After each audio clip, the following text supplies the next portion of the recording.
Now I'm going to outline the Neve plugin with you, which works inside your door just as a normal plugin would, but here's the caveat: no audio actually passes through the plugin whatsoever. The plugin merely controls what's inside the console. So if you were to do something with that plugin, EQ, dynamics, you're going to have to bounce it out if you want to take it away. That's very easy to do on this console, so it's nothing to worry about. But yeah, the plugin only controls the console. No audio passes through it whatsoever. So, where do we start? I recommend you could, if you are on a mixdown, you could set up a blank session in Pro Tools from one of the templates and just hold down Alt and put plugins on all the channels. But what you want to check is that all the channel numbers correlate with the outputs on the console, or with the channel inputs on the console. What I normally do is I will use some channels with plugin and others not. Yeah, depends what I'm doing. But I'll insert the plugin, and just before you do that, I recommend, if you're putting a plugin on an individual channel, select the console channel first. Yeah, so I've got that one selected over there, number 23, because obviously I'm on channel 1 of my DAW, which doesn't correlate to channel 23. The output is routed to 23, but the actual channel is channel 1. So I'll show you what I mean. So if we go into Inserts, Multi-Channel Plugin, I'm on a stereo track, and scroll down, go to EQ, you'll find Genesys Control under your plugins list. Also, if you go to Dynamics, you should find Genesys Control, because it's got both EQ and Dynamics. So either menu, you'll find it. So Genesys Control, plugin will load up, it'll look at the channel and see what's loaded on the channel, whether it's vintage EQ or more modern EQ up this end of the desk. So here's our plugin, and as you can see from there, sorry this is so far away, but I've got to get a global view of the console. As you can see from there, the plugin has defaulted to channel 1 because it is the first channel in the DAW. So what you want to do is drop down and select the channel you want to control, which in our case is 23. 23. There we go. And now, oh, we're just out of shot. Excuse me while I move the camera slightly. There we go. So now you can see that the auto light has lit up. This is not automation on the console, this is automation via the plugin. This is why we don't have any automation software on the console itself, because that'll only do fader and certain recall functions where you've got to set it all up. The plugin remembers everything. It's easier to automate a mix through the plugin than it is on the console. So we've got completely dedicated plugin automation. So wherever you have a plugin, the auto light will light up on the channel. So I might as well select that so it corresponds. There we go, we've got channel 23 down here. Now, we can still use the touch screen to adjust our EQ in this case. So if I go there and adjust my EQ, it also happens on the screen in the plugin. Yeah, and if I go here to my control part, I can also control it. You can see it happening in the plugin. So all three methods of control are linked. Yeah, so you can do it on screen, you can do it with your mouse, and actually let's do that with the mouse. If I move this pot, and you can see the pot moving on the screen. So all three are interlinked. You can use, once you're going, whatever you do on the console will be stored in the plugin. Yeah. So we've got an EQ here. I'm at the vintage end, I'm on channel 23. Let me just start up some music.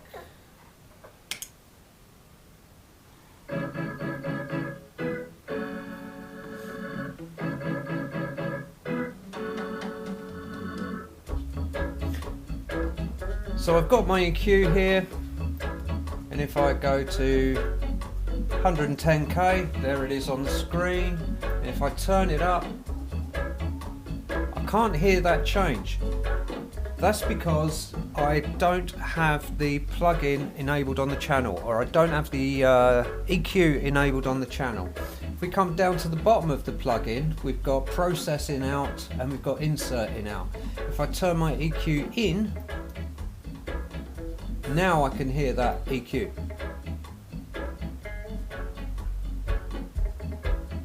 Yeah. And you can see the corresponding light on the console has also gone green. So that tells me that my EQ is on the channel via the plugin. We are also active here. So if I, just for demonstration, turn my dynamics on and my inserts 1 and 2, they all light up on the channel over here. So let's put some compression on. Let's go to our dynamics page on our screen. When we switch to dynamics, this won't switch the page on your screen. You have to do that manually. If you want to get a better view of what you're doing on the screen from the plugin, then you have to switch it manually. So now we're into our compressor.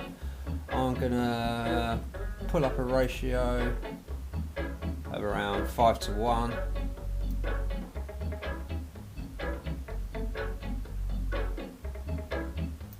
Threshold, release. That's gone very quiet.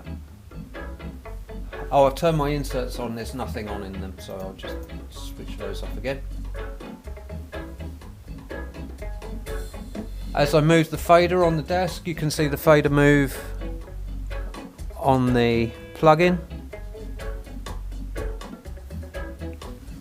and that's just in view, but if I move the fader on the plugin, the fader moves on the console as well. So on this channel you could automate, if you had multiple channels in write, you could just write a whole automated mixdown section. So let's go to our gates for argument's sake, switch that to gate expander, give it some range, give it some threshold.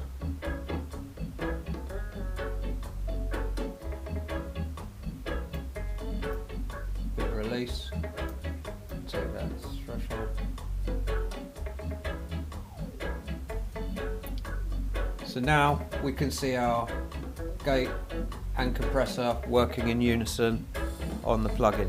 And also on the console down here, both meters are running, giving us our dynamics.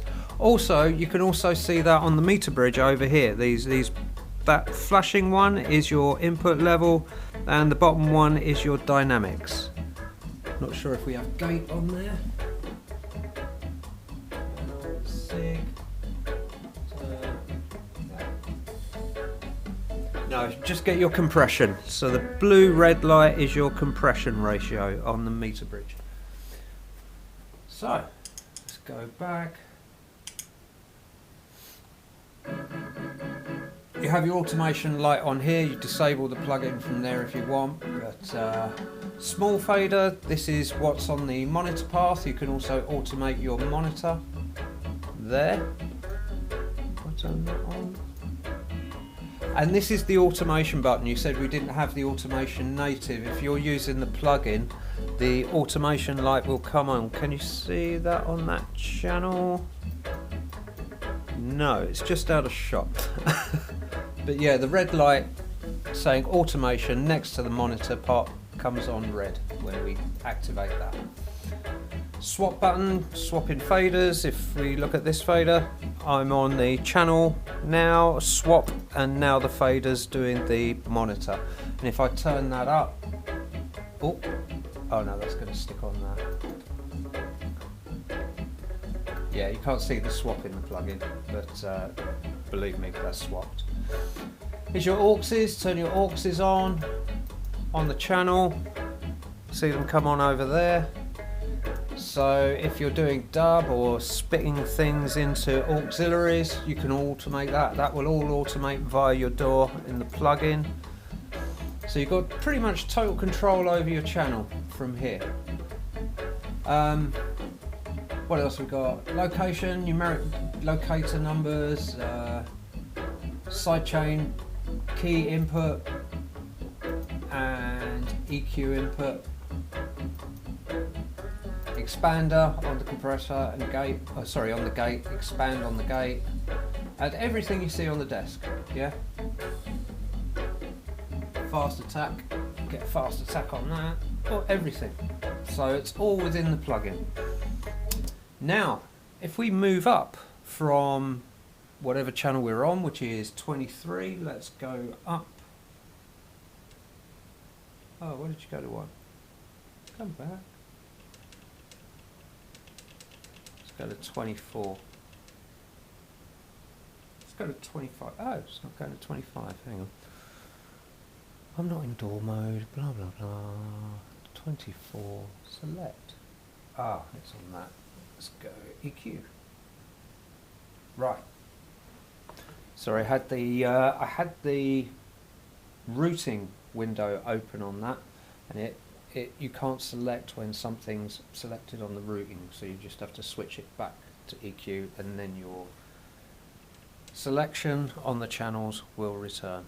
So if it gets stuck and it doesn't move or only goes up to 24, just check your routing window and then turn it off. Okay, so now I have got, what was it, channel 25, which will be this one, my bass, and I'm going to put a plug-in on that, and not that plug-in. Should I try a different plug-in? Let's go EQ. Sorry, my mouse is going over the scroll wheel on the desk here. Genesys control, there we go. And that will look at the, and it will default to channel 1. So we know we're on channel 25, so then we go down and we select channel 25. Looks at the channel, realizes this has got the D88 EQ on it and no dynamics. So we get, at the bottom we get everything else we had on the last one, we just don't get the dynamics panel. And if we go to channel 24 here, you can see my auto light is lit up. Select that and waggle. There's my frequency on my low shelf. It's much easier in the plugin, you don't have to mess about with that. Sorry, here's my low. Oh, come on. Hey, there it is. Sorry, there's my gain, as you can see on the screen, and there's my frequency. It's greyed out, you can probably see that, it's just a bit greyed out there. And switch from bell to shelf. Everything as we saw on the last plugin. And of course this works as well. Okay. And again, completely linked fader movement. Now, there's one other aspect of the plugin, and for that I will need a master channel. Let me, have I got one? No, of course I haven't. Let's go track, new, stereo, master fader, and create. Boom. Where did it go? Okay, it's stuck my master fader right down here. Just for argument's sake, I'll just move it up to here. There we go. And on the master channel, I can't do master on here. Hang on. I have to do it as a stereo bus. For no plugins. Okay, we have to go. I'll just do it on a stereo channel. Do I have any there? No. Excuse me a sec. Track, new, audio, stereo, audio track, yeah. So if I just put this on obviously you don't have plugins on the master output of Pro Tools, so we're going to have to, we'd set this up as a bus and then output channels to the bus or what have you. And on here we are going to put a plugin. Oh no, that's sends, I want inserts. Put the Neve plugin.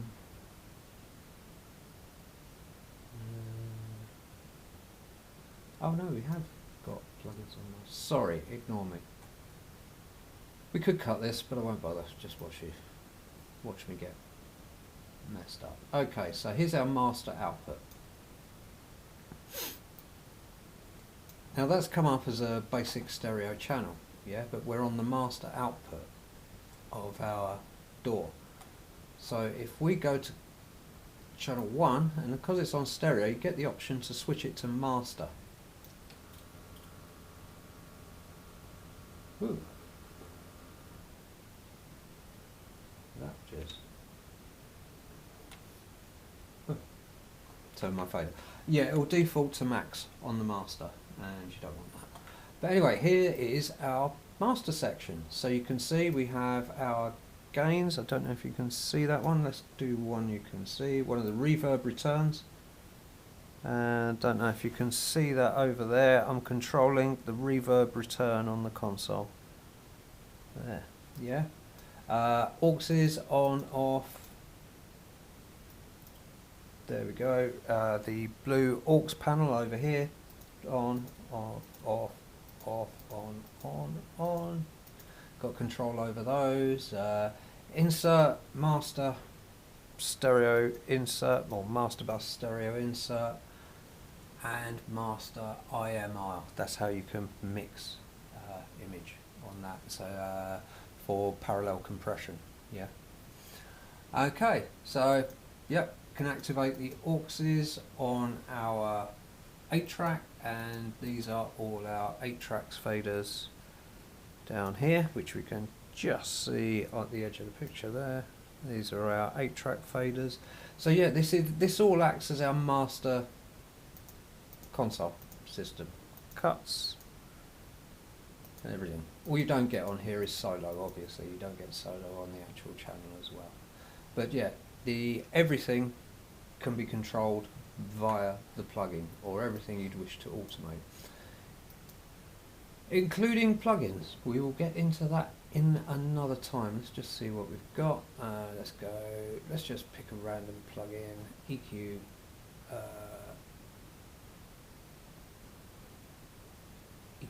which EQ? Q1. And we can do our automation. I'm just going to select all, add the automation, and now you'll see these bands light up. And can they be controlled? No, not like that. No, that's still doing the channel. Let's go into DAW mode.